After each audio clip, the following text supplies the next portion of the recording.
నమస్కారం వార్తలకు స్వాగతం. ముందుగా ముఖ్యాంశాలు. ప్రధానమంత్రి మోడీకి కేసీఆర్ కి ఎవరికి ఓటేసినా ఒకటే. కాంగ్రెస్ భారీ బహిరంగ సభలో సీఎం రేవంత్ రెడ్డి వెల్లడి.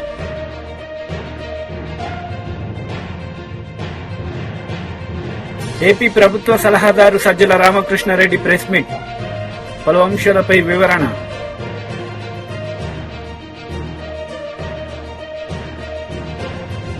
ఆదిలాబాద్ కాంగ్రెస్ సభలో సీఎం రేవంత్ రెడ్డి పాల్గొన్నారు. ఈ సందర్భంగా ఆయన మాట్లాడుతూ మోడీకి కేసీఆర్ కి ఓటేసినా ఒకటే అని ఆయన మండిపడ్డారు. శాతం ఉంటే అంత శాతం నిధులు వాళ్ళకి ఇవ్వాలని ఇవాళ మా ప్రభుత్వం నిర్ణయం తీసుకున్నది. బలహీన వర్గాల బతుకుల్లో కొంత వెలుగులు నింపాలని, అభివృద్ధి పదం వైపు వాళ్ళని నడిపించాలని ప్రయత్నం చేస్తుంటే, బీసీల లెక్కలు తెలిస్తే, బీసీలకు నిధులు ఇస్తే రాజ్యాధికారంలో వాళ్ళు వాటా అడుగుతారని ఇవాళ ఇక్కడుండే కేసీఆర్, అక్కడుండే నరేంద్ర మోడీ కుట్ర చేసి కాంగ్రెస్ పార్టీని దొంగ దెబ్బ తీయాలని ఆలోచన చేస్తారు. అందుకే మిత్రులారా, మీరు మోడీకి ఓటేసినా కేసీఆర్కి ఓటేసినా ఒక్కటే. వీళ్ళిద్దరు ఒక్కటే తోడు దొంగలు. ఈ తోడు దొంగలలో ఒక దొంగను డిసెంబర్ నాడు బండకేసి కొట్టిండ్రు. రెండో దొంగను వచ్చే నెల మీరు గోడకేసి కొట్టాలి. మే 13 తారీఖు నాడు గోడకు మేకు దిగినట్టు బీజేపీలను కోదండమేసి కొట్టాలి. బీజేపీని ఓడగొట్టాలి. ఎందుకంటే 10 ఏళ్ళు మనల్ని ఏలిన నరేంద్ర మోడీ మనల్ని మోసం చేసిండు. మన ఖాతాలో 15 లక్షల రూపాయలు పేదోళ్ళకి వేస్తాను ఇవ్వలేదు.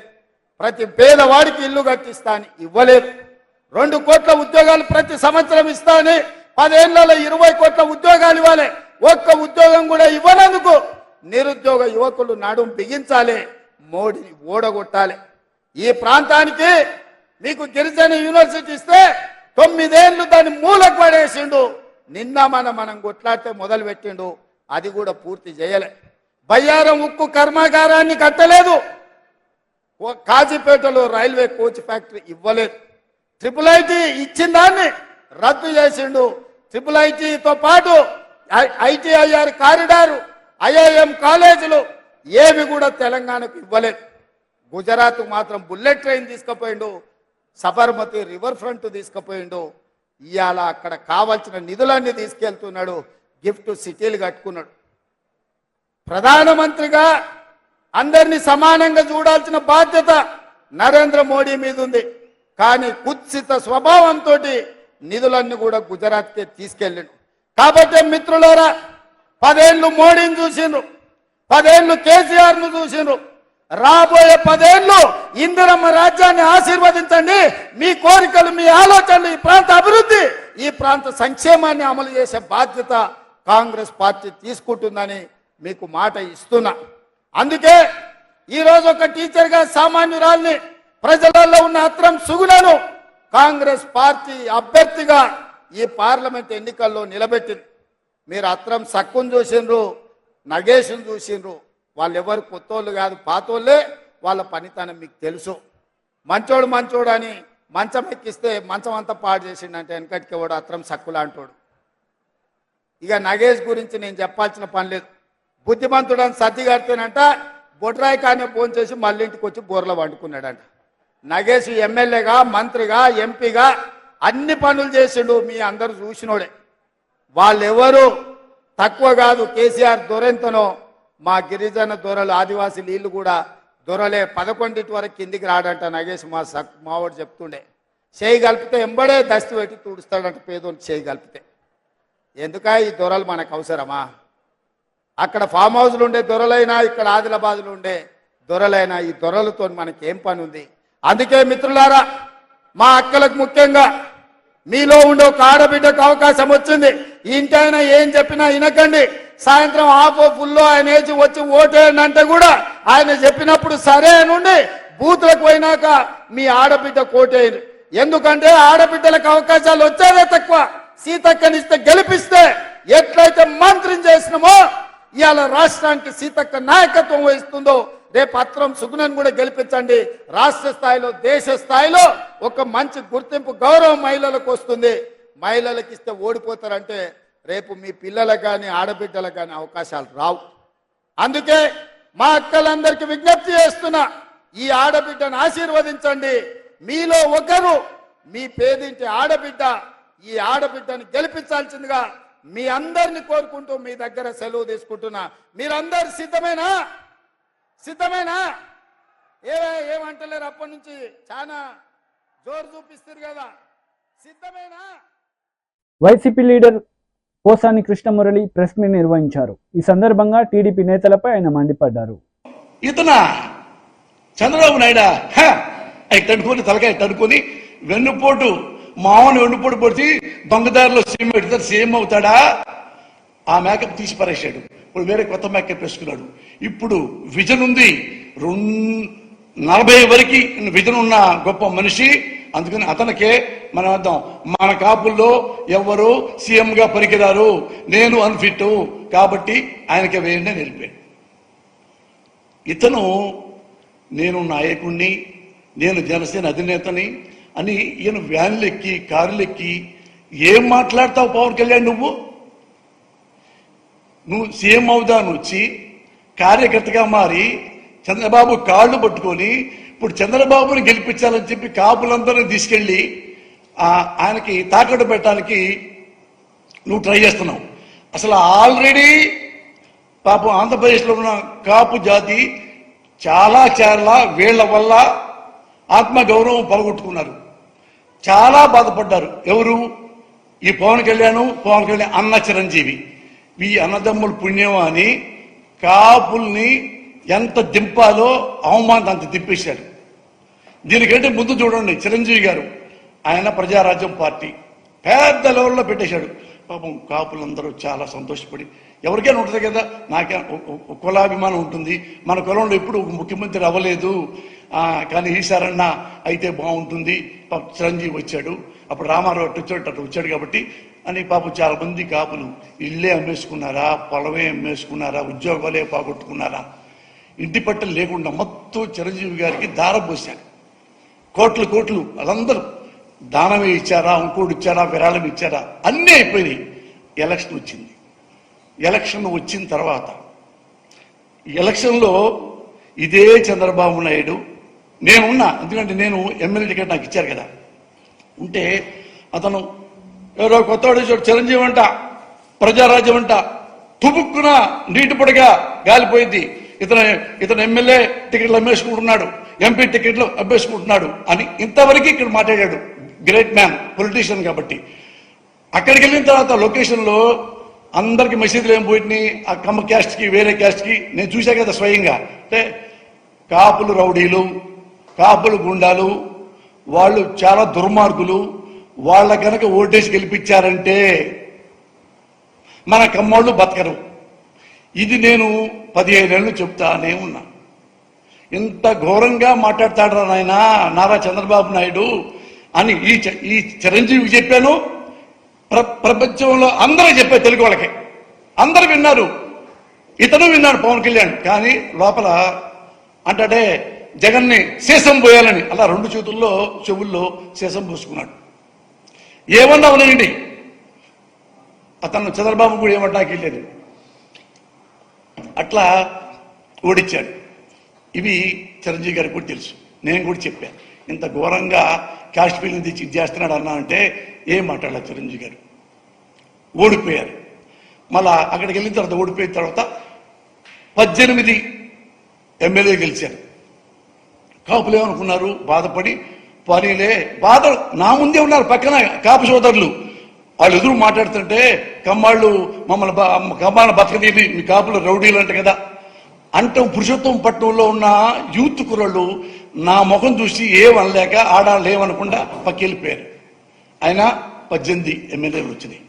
చిరంజీవి గారు 18 ఎమ్మెల్యేలు వస్తే ఏమనుకున్నారు బాబు, కానీ 18 ఎమ్మెల్యేలు కదా. చిరంజీవి గారు అసెంబ్లీకి వెళ్ళి సమస్యలు బాగా ఇచ్చేస్తాడు, ఏమైనా ప్రాబ్లం ఉన్నా ఆంధ్రప్రదేశ్లో వెలుగెత్తి చూపిస్తాడు స్పీకర్ గారికి, అసెంబ్లీకి అనుకున్నారు అందరూ. ఆ 18తో ఉన్న మళ్ళీ నెక్స్ట్ 5 ఏళ్ళ తర్వాత మళ్ళీ పెరుగుతీలే అనుకుంటే ఈ కాపులకి ఏమి చెప్పకుండా ఎవరికి ఏమి చెప్పకుండా వెళ్ళిపోయి ఈ 18 ఎమ్మెల్యేలని. ఎమ్మెల్సీ అశోక్ బాబు మీడియా సమావేశం నిర్వహించారు. ఈ సందర్భంగా వైసీపీ నేతలపై మండిపడ్డారు. కన్ఫ్యూజన్ క్రియేట్ చేసి అసలు ఎంప్లాయీస్ ఓట్లు తీసేస్తారా, ఇవ్వరా అనే ఒక పరిస్థితి తీసుకొచ్చారు. దీని మీద సంఘాలు కూడా తీవ్రంగా స్పందించాలి. ఉద్యోగ సంఘాలు కానీ లేదంటే మిగతా సంఘాలు కానీ తీవ్రంగా స్పందించాల్సిన అవసరం ఉంది. ఎందుకంటే ఈ ఓటు, ఈసారి వేసే ఓటు, ప్రతి ఓటు కూడా చాలా విలువైంది. ప్రభుత్వం ఒక మోసపూరిత కుట్ర అధికారుల ద్వారా చేయిస్తుంది. మాకు ఇన్స్ట్రక్షన్స్ లేవు, మాకేం చేయాలో తెలియదు కాబట్టి మీ ఫారం 12 మేము తీసుకోము, సింపుల్గా ఒకటే మాట. కాబట్టి తెలుగుదేశం ప్రభుత్వం, తెలుగుదేశం పార్టీ తరఫున మేము దీన్ని స్పష్టంగా ఎలక్షన్ కమిషన్ని రిప్రజెంట్ చేయడం జరిగింది. ఎలక్షన్ కమిషన్ ఈ రోజున దాని మీద ఒక స్పష్టమైన ఆదేశాలు ఇవ్వడం జరిగింది. సరే, అందుట్లో కూడా కొన్ని చిన్న చిన్న పొరపాట్లు ఉన్నాయి, కానీ మెజారిటీ క్లారిఫికేషన్ మేము అడిగినవి కూడా ఎలక్షన్ కమిషన్ ఇవ్వడం జరిగింది.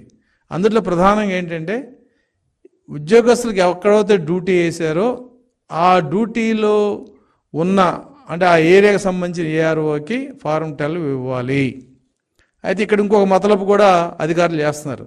అంటే ప్రభుత్వానికి వంతపాడే అధికారులు ఫారం 12 తీసుకుంటున్నారు, అక్నాలెడ్జ్మెంట్ ఇవ్వట్లా. అందుకే స్పష్టంగా ఉద్యోగస్తులందరినీ నేను అప్పీల్ చేస్తున్నా, ఉద్యోగ సంఘాలను కూడా మేము అప్పీల్ చేస్తున్నాం. మీరు ఫారం 12 ఇచ్చినప్పుడు ఫోటోస్టాట్ కాపీ కానీ లేదంటే 2 కాపీలు తీసుకుని ఒక కాపీ మీద స్పష్టంగా మీరు అక్నాలెడ్జ్మెంట్ తీసుకోండి. ఎవరైతే అధికారులు అక్నాలెడ్జ్మెంట్ ఎవరో వాళ్ళ మీద స్పష్టంగా కలెక్టర్కి మీరు కంప్లైంట్ ఇవ్వచ్చు, అందులో ఇబ్బంది ఏం లేదు. ఎందుకంటే ఇన్ని వందల వేల దీని మీద నాకు నీ అప్లికేషన్ రాలేదు ఫారం 12 అంటే చేయగలిగింది ఏం లేదు ఆ రోజున. కాబట్టి దీన్ని 26 దాకా సమయం పెంచడం జరిగింది. కాబట్టి ఎలక్షన్ డ్యూటీలో ఉన్న ఏపీఓలు కానీ పోలీస్ స్టాఫ్కి ఒక నోడల్ ఆఫీసర్ని పెట్టారు. అలాగే ఆర్టీసీకి కూడా ఒక నోడల్ ఆఫీసర్ పెట్టారు. కొన్ని చోట్ల మాకు వచ్చిన సమాచారం ఏంటంటే, నోడల్ ఆఫీసర్ ఎక్కడ ఉంటాడు ఏంటి కూడా పోలీస్ స్టాఫ్కి తెలియదు. అంటే ఏంటి, పోలీసులంతా కూడా ప్రభుత్వానికి వ్యతిరేకంగా ఉన్నారు కాబట్టి పోస్టల్ బ్యాలెట్ తగ్గించిన కొందికి వైసీపీకి ప్లస్ పాయింట్ అవుతుంది. కాబట్టి మేము స్పష్టంగా చెప్తున్నాం, పోలీస్ శాఖలో కానీ ఆర్టీసీలో కానీ ఎవరైతే నోడల్ ఆఫీసర్గా ఉన్నారో వాళ్ళు పోలీస్ స్టాఫ్కి, ఆర్టీసీ సిబ్బందికి ఈ సమాచారం తెలియజేయాల్సిన బాధ్యత వాళ్ళదే. పోలీసు డీజీ కానీ, ఆ కన్సర్న్ ఎస్పీ కానీ, డిఐజీ కానీ, ఆర్టీసీ ఎండి, ఆర్టీసీ రీజనల్ ఆఫీసర్స్ మీరు స్పష్టంగా ఆర్టీసీలో డ్యూటీలో ఉన్న డ్రైవర్ల, కండక్టర్లకి, అలాగే ఎమర్జెన్సీ సర్వీస్లో ఉన్న వాళ్ళకి, అలాగే ప్రైవేట్గా మనం తీసుకున్న వీడియోగ్రాఫర్లకి లేకపోతే ఫోటోగ్రాఫర్లకి, డ్రైవర్లు, వీళ్ళందరూ కూడా. మాజీ ఎమ్మెల్యే జగ్గారెడ్డి ప్రెస్ మీట్ నిర్వహించారు. ఈ సందర్భంగా ఇరు పార్టీలపై ఆయన మండిపడ్డారు. హరీష్ మాట్లాడతాడు, బీజేపీ వాళ్ళు మాట్లాడతారు. ఏం చేసింది 70 ఏళ్ళ కాంగ్రెస్? ఏం చేసింది? నేను అడుగుతున్నా బీజేపీలకు 500 అదేదో అప్పుడెప్పుడో రామాలయం, అది ఆడప్పుడు శ్రీరాముడు నివసించే గుడిని కూలగొడితే మీరు ఈ చరిత్ర కూడా చదవాలి కదా. ఎట్లయితే శ్రీరాముడి చరిత్ర నువ్వు చదువుతున్నావు అంటే, నువ్వు శ్రీరామచంద్రుడు భగవాన్ చరిత్ర చదువుతున్నావు అంటే నీకు ఓట్లు వస్తాయని దాన్ని ఎక్స్పోజ్ చేస్తున్నావు. కానీ మహాత్మా గాంధీ, నెహ్రూ గారు మరి చేసింది కూడా నువ్వు, మరి ఇదొక చరిత్రనే కదా. శ్రీరామచంద్రుడి పరిపాలన ఎట్లయితే సాగిందో అట్లాగే ఆ రోజే నెహ్రూ గారు ప్రధానమంత్రి కాగానే శ్రీరామచంద్రుని లాంటి పరిపాలన, అంటే నీళ్లు, నిధులు, రైతులు, ఉద్యోగాలు, ఇండస్ట్రీస్, చదువుకోవడానికి ఎడ్యుకేషనల్, ఇవన్నీ అప్పుడే కదా మొదలైంది, నెహ్రూ గారు కాలంలోనే కదా. అట్లా పునాది నెహ్రూ గారు, అలాంటి పునాదిల నుంచే ఈరోజు అనేక మంది నాయకులు, ఎవరన్నా తీసుకో, మనం ఈ మధ్యలో ముఖ్యమంత్రులు అయిన వాళ్ళు 20 ఏళ్ళ చంద్రబాబు నాయుడు తీసుకో, కేసీఆర్ని తీసుకో, మొన్నటిదాకా జగన్ తీసుకో, రాజశేఖర రెడ్డిని తీసుకో, రోషే గారిని తీసుకో, కిరణ్ కుమార్ రెడ్డిని తీసుకో, ఇప్పుడు రేవంత్ రెడ్డిని తీసుకోండి. ఇట్లా ఆయన వేసిన ఇత్తంలో నుంచే వీళ్ళందరూ వచ్చిర్రు. ఆయన వేసిన పునాదిలో నుంచే ఈ నాయకులు వచ్చిర్రు. అది మర్చిపోవద్దు అని అడుగుతున్నా. అదే నేను జ్ఞాపకం చేపిస్తున్నా ఈరోజు గాంధీ భవన్ మీడియా ద్వారా. ఇంత పెద్ద గొప్ప చరిత్ర, త్యాగాల కుటుంబము రాహుల్ గాంధీ గారి యొక్క ముత్తాత. రాహుల్ గాంధీ గారి యొక్క ముత్తాత జవహర్లాల్ నెహ్రూ యొక్క గొప్పతనం, ఆ బ్లడ్డే ఈరోజు రాహుల్ గాంధీ గారిని మళ్ళీ జనంలో నడిపిస్తున్నది.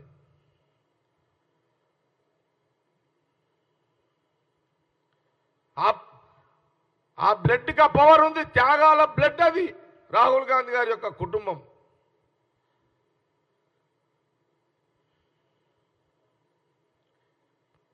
ఆ రోజు ఆహార ధాన్యాలు ఉత్పత్తి మొదలైనవి, వ్యవసాయ రంగం అభివృద్ధి చెందుతూ ఉంది. కరువు వస్తే కూడా, ఎప్పుడన్నా కరువు వస్తే, వర్షాలు పడకుండా కరువు వస్తే ఒక 3 సంవత్సరాలు ధాన్యాలు నిల్వ ఉండే విధంగా గోదాములు కూడా కట్టడం జరిగింది. దేశం మొత్తము అకాల వర్షాలు లేకపోయినా, వర్షాలు వచ్చి పంటలు కొట్టుకోపోయినా, లేకపోతే వర్షాలు లేక పంటలు ఎండిపోయినా, ధాన్యం లేకపోతే 3 సంవత్సరాలు కరువు ఉంటే ఆ 3 సంవత్సరాల్లో ధాన్యము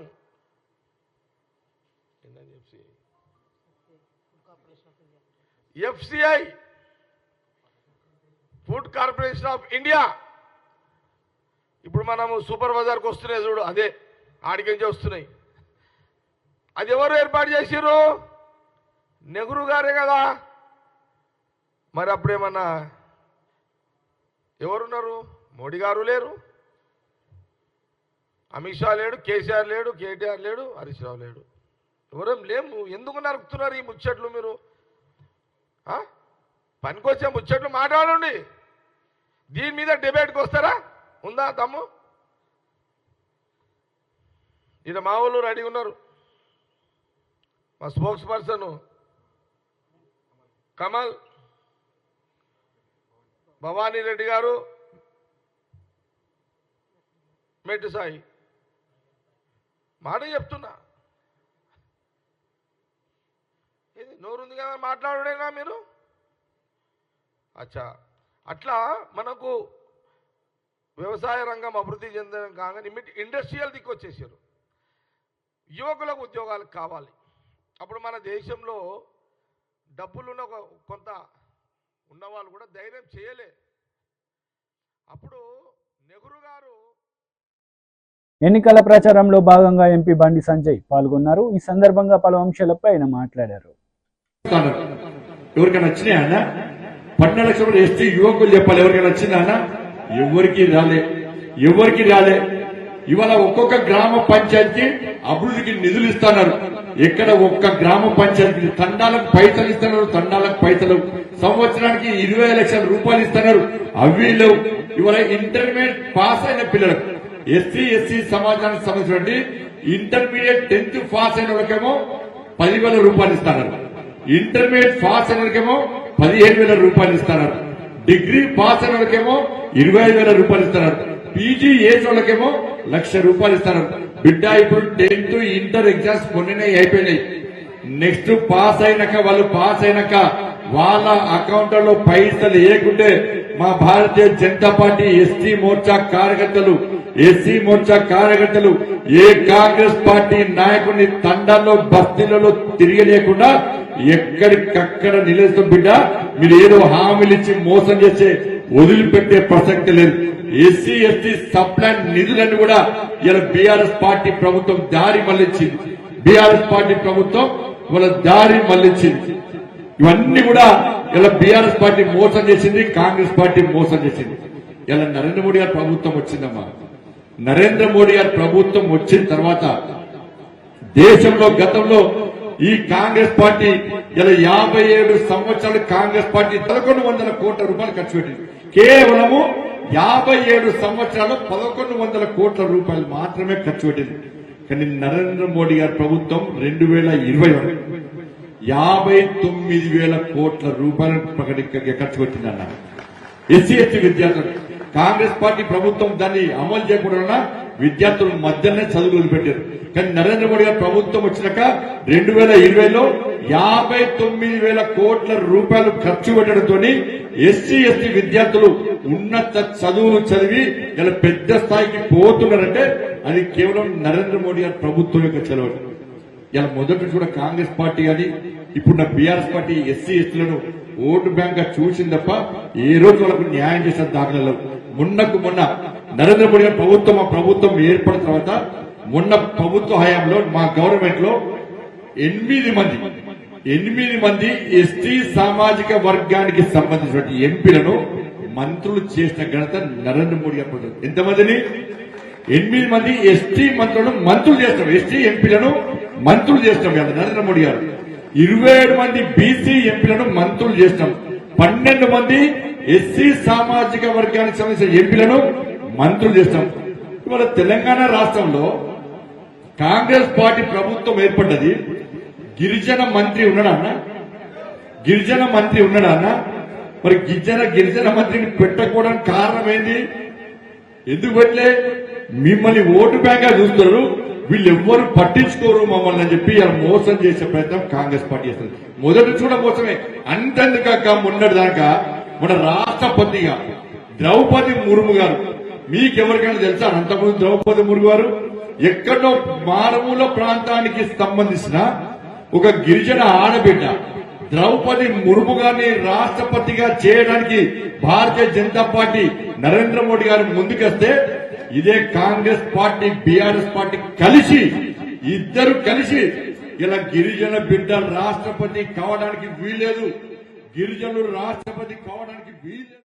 ఏపీ ప్రభుత్వ సలహాదారు సజ్జల రామకృష్ణారెడ్డి ప్రెస్ మీట్ నిర్వహించారు. ఈ సందర్భంగా పలు అంశాలపై ఆయన మాట్లాడారు. శాంక్టిటీ ఉన్నట్టు అది వాళ్ళు ఎందుకు భరిస్తున్నారో అర్థం కావట్లే. మరి చంద్రబాబు ఆకర్షణ శక్తి, ఆ మెస్మరిజం ఏముందో తెలియట్లే. కానీ ఆ పార్టీ జనసేన అనే పార్టీ ఒక్కసారి అందరూ మర్చిపోవాలని చంద్రబాబు గారు కోరుకుంటున్నా అందరూ గుర్తు చేసుకోవడం అవసరం.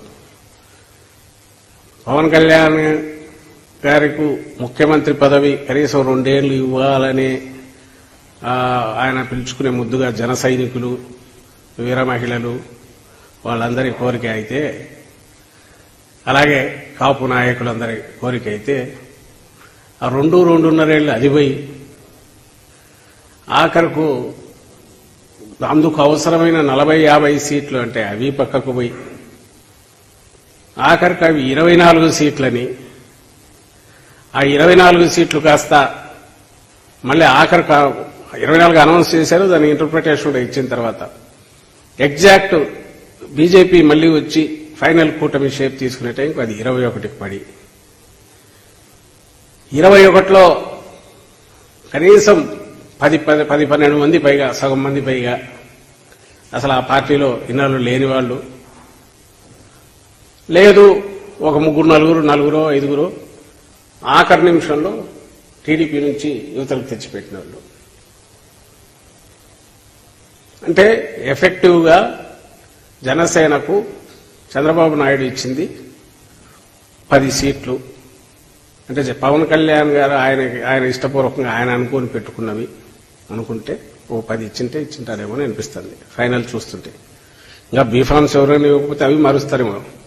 ఏదో తిరుపతి అంటున్నారు, మరి అది ఎంతవరకు ఒకవేళ ఇప్పుడున్న అభ్యర్థిని మార్చి టీడీపీ అభ్యర్థిని జనసేనలోకి తెచ్చి జనసేనలో వేస్తారని, అది కూడా అయితే ఇంకొకరు యాడ్ అవుతారు.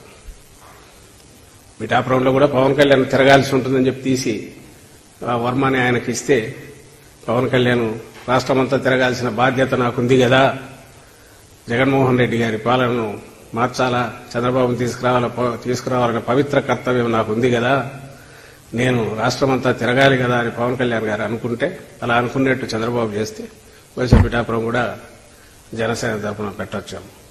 ఎవరిని? ఇప్పుడు టీడీపీ నాయకుడుగా టికెట్ కోసం ట్రై చేసిన వ్యక్తిని పెట్టి ఆయన కూడా నుంచి తప్పుకోవచ్చాము. అది ఇప్పుడు బీజేపీ కనిపిస్తుంది. బీజేపీలో కూడా ఆ అభ్యర్థిని అక్కడ ఇప్పుడున్న బీజేపీ అభ్యర్థిని. ఇది సీటేమో టెక్నికలీ బీజేపీకి ఉండాలి, అభ్యర్థి మాత్రం టీడీపీ వాడు రావాలి. అది కోరుతున్నది ఎవరు? వార్తలు వస్తున్న దాని ప్రకారం చంద్రబాబు నాయుడు గారు వదిన గారు ఎవరైతే బీజేపీలో ఉన్నారో, బీజేపీ అధ్యక్షురాలు ఉండడం కాదు, ఆమె రాజమండ్రి నుంచి పోటీ చేస్తారు కాబట్టి ఆమె పార్టీ అభ్యర్థి అయితే, బీజేపీ నాయకుడు అయితే ఆ నాయకుడి మీద నమ్మకం లేదు కాబట్టి తెలుగుదేశం పార్టీ నుంచి తన మరిది గారికి చెప్పి ఒకరిని తెచ్చేట పెట్టుకుని పైన ఒప్పించుకునే ప్రయత్నం చేస్తారని అంటున్నారు. ఇది ఈ వీళ్ళ తాలూకు ఇప్పుడు ఇక్కడ రాష్ట్రంలో ఎన్డీఏ కూటమి బండారం ఎట్లుందంటే, ఇది ఎప్పుడు వింటుంటాం పంచపాండవులు మంచం కోళ్ళని. పంచపాండవులు ఎంతమంది అంటే, పంచపాండవులు అనేది 5 అనేది ఉంది. తెలియని ఇప్పుడు పంచపాండవులు అంటే ఎంతమంది అంటే, TDP leader Vijay Kumar media సమావేశం నిర్వహించారు. వైసీపీ నేతలపై ఆయన మండిపడ్డారు. ఐఏఎస్లు చేసే పదవులన్నీ వీళ్ళు కూడా అనుభవించేస్తున్నారు. కానీ వీళ్ళకి ఆ పదవుల్లో హక్కులు తప్ప పెద్ద బాధ్యతలు ఏమి ఉండవు. ఎందుకంటే ఈ గవర్నమెంట్ ఎలక్షన్ అయిపోయినా, వచ్చే గవర్నమెంట్ ఎలక్షన్ అయిపోయినా ఆటోమేటిక్గా వీళ్ళు కాడి పక్కన పెట్టేసి వాళ్ళ పాటికి వెళ్ళిపోతారు. ఇన్ని సంవత్సరాలు ఇన్ని రోజులు చేసిన వీళ్ళు చేసిన నిర్వాకాలు ఏంటి అంటే అంతే. సో వీళ్ళకి బాధ్యతలు ఏమీ ఉండవు, హక్కులు మాత్రం ఐఏఎస్లతో సమానంగా అనుభవిస్తారు. ప్రభుత్వం మారితే మనం తిరిగి మన కేంద్ర మాతృ సంస్థకి వెళ్ళిపోతామనే ధైర్యం వీళ్ళకి. ఏమవుతుంది, 5 సంవత్సరాలు ఈ గవర్నమెంట్ ఉంది, మన ఇష్టం వచ్చేది చేస్తాం. గవర్నమెంట్ మారుతుంది, రేపు ఎట్లా జూన్ 4వ తేదీ సాయంత్రం గవర్నమెంట్ మారిపోతుంది, మనం బ్యాక్ వెళ్ళిపోతాం మన కేంద్ర ప్రభుత్వ సర్వీసులకి, మంది ఏం పోయా అనేంత ధైర్యం వీళ్ళకి. సరే, అట్లాంటి వాళ్ళు 18 మందిలో 10 మందిని దాకా చెప్పాడు ఒకే సామాజిక వర్గం, 2 వేరే వేరే సామాజిక వర్గంలో ఇట్లాంటి పనులు ఉన్నారు.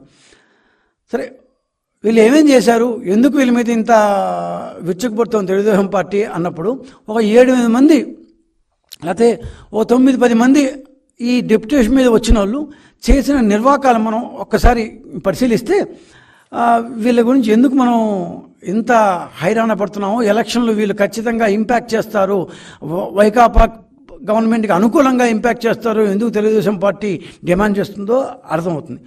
మొదటగా ఎస్ రమణారెడ్డి, ఈయన ఐఆర్టీఎస్ 2019లో వచ్చాడు. 5 సంవత్సరాల పాటు పూర్తిగా బ్రహ్మాండమైన పెద్ద కార్పొరేషన్కి చైర్మన్గా ఉన్నాడు. ఏపీ ఎన్ఆర్ఈడి క్యాప్ అంటే 2019లో రాగానే సోలార్ ఒప్పందాలు గుర్తున్నాయా? సలహాదారు అయిన మాజీ ఐఏఎస్ ఆఫీసర్ శామ్యూల్ సలహాదారుగా ఉండకుండా ఆయనే గవర్నమెంటు ఏమంటారు రిటైర్ అయిపోయి ఆయన సలహాదారుకు వచ్చాయని మర్చిపోయి ఆయన ఇంకా సర్వీస్లో ఉన్నట్టుగానే పెద్ద పెద్ద మీటింగులు పెట్టి సలహాదారు యొక్క హోదాలో అది తప్పు ఈ తప్పు, చంద్రబాబు తప్పు చేశారు, అది చేశారు ఇది చేశారని చెప్పి సోలార్ ఒప్పందాలని తిట్టిపోశారు. చివరికి జపనీస్ సాఫ్ట్ బ్యాంక్ ఎవరైతే సహాయం చేసిన ఆ soft bank, Japanese ambassador, Japan government వీళ్ళ మీద ప్రధానమంత్రి మోడీకి రిపోర్ట్ చేస్తే మోడీ అక్కడి నుంచి 4 మొట్టికాయలు వేస్తే అన్ని మూసుకొని మళ్ళీ అదే సోలార్ ఒప్పందాన్ని తిరిగి రాశారు. ఈసారి ఇంకొద్దిగా మన రాయితీల్ని, మేమిచ్చిన రాయితీల్ని తిట్టిపోసిన వాళ్ళు మాకంటే ఒక 4 రాయితీలు ఎక్స్ట్రా ఇచ్చాడు. ఎందుకు ఇచ్చారయ్యా అంటే, ఈసారి కాంట్రాక్ట్ ఇచ్చిన వాళ్ళందరూ మనోళ్ళంటే వైకాపా వాళ్ళే. రమణారెడ్డి గారు ఆయన యొక్క లాయల్టీని బాగా దాన్ని వాడారు. వైసీపీ నాయకులకు దశాబ్దాల పాటు చెల్లుబాటు అయ్యే రాయితీలను కట్టబెట్టారు. 1000 ఎకరాల కేటాయింపులు జరిగిపోయాయి. ఈయన టెన్యూలో అంతా స్వామి భక్తే పూర్తి స్థాయిలో సాష్టాంగ పడిపోయారు. ఎట్లా పడిపోయారంటే, సోలార్ ఒప్పందాల పేరుతో అరబిందో,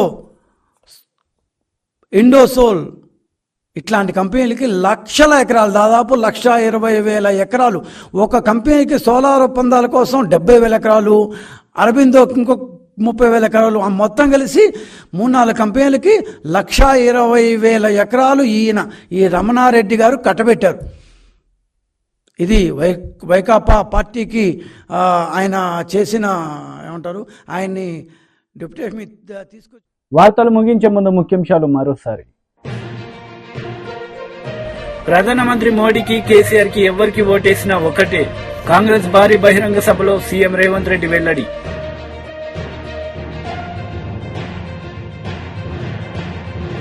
ఏపీ ప్రభుత్వ సలహాదారు సజ్జల రామకృష్ణారెడ్డి ప్రెస్ మీట్, పలు అంశాలపై వివరణ.